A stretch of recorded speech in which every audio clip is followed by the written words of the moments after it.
За манайд нэг тийм хариуцлагын тийм тогтолцоо алгаа. Ер нь нэг сурчлаа шүү.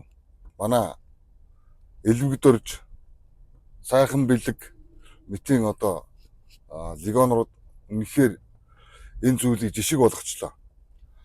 Ямар ч хариуцлага гэсэн тийм ойлголт байхгүй. Тэ. За үүний араас манай Нямбатар Орсоо Нямбатар одоо хаана явнаа?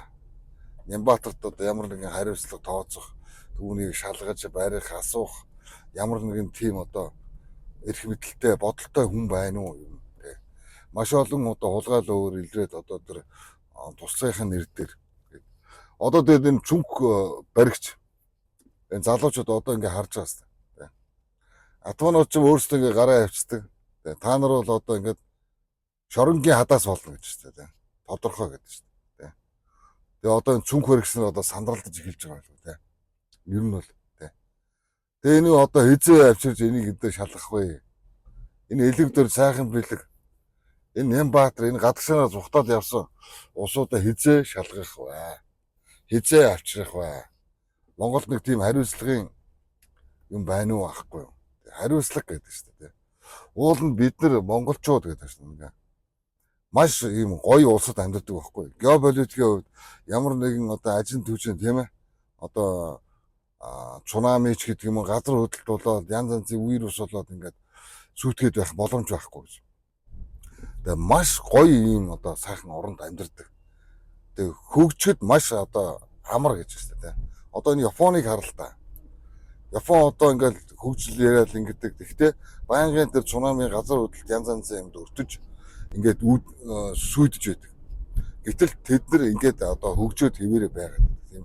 Гэтэл Монгол тийм алга зүгээр хулгайчдын цунами л гэж байна Монголд. Хулгайчд гэдэг чинь. Хулгайчдын цунами. Энэ манай энэ Монгол улсын хөгжил энэ зүйлийг бол нэрэ газар хөдлөлт энэ цунамигаас илүү сүйрүүлж байгаа зүйл бол ерөөсөө төрийн хулгай. Төр дүүрлсэн тэр мунтан болсон хулгайч нар. Тэгээ ийм учраас л нөгөө улсын их хурлын гишүүн за үндэслэлгүйгээр хөрөнгөцсөн этгээдүүдийг эргүүлэн татах хөрөнгийн хураах тухай хуулийг батлаа л гэд ингээ батлаачаа гэдэл яриад байгаа. Үүнийг ерөнхийлөгч бас ингээ уриалаад өөрөө бүр ингээд юу асуумж шít. Хуулийн төсөл санаачлаад ингээд улсын их хурл барьсан байна шít. Тэгээ хулгайч нь баталдаг. Өөрөөр хэлэх юм бол нэг гадны гар хөл болсон заваан амтд Монгол улсын одоо улсын их хурлд суугаад байгаа юм шиг харагдаж байгаа. Тэдний гаргаж байгаа шийдвэр одоо юу гэдэг те. Ингээд өнгөрсөн хугацаанд ингээд бүх зүйлийг харж байна. Ерөөсөө л гадныханд боломж олгоно. Гадныхын эрх ашиг дээдлэе. Гадныхын татврыг бууруулъя те. Бүр тэглэе гэдэг. Одоо ийм хууль хүртэл гаргасан гэдэг. Гэхдээ монголчуудын татварыг 75%-аар нэм, монголчуудын энэ үр зээлийнхний хэмжээг хүүгээр нь одоо ихсгээд өг тий. Өнөөдөр бид нар олон улсад бараг байхгүй хэмжээний өндөр хүүтэй ийм зээлэр ингээд өрийн дарамтнд гэдэг юм сүлжээнд гэдэг юм ингэж амьдэрдэг гэж. Тэгээ энэ хариуцлагыг яах юм бэ? Хариуцлага гэдэг зүйлийг хизээ энэ хэрэгжүүлдэг болох юм бэ?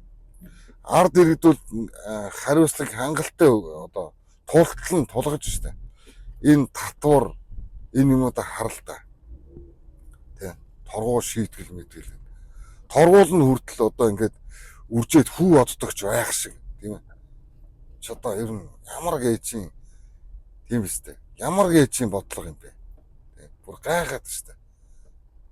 Үнэхээр ийм одоо байж таарахгүй хаа. Ямар ч улс байж болно зүгээр. Ямар ч тогтолцоотой байж болно. Гэхдээ хариуцлага гэдэг зүйл хувь хүн алуун тушаал ямар нэгэн бурханд чинь байдаг зүйл баг шүү гэж одоо хэлмээр байна.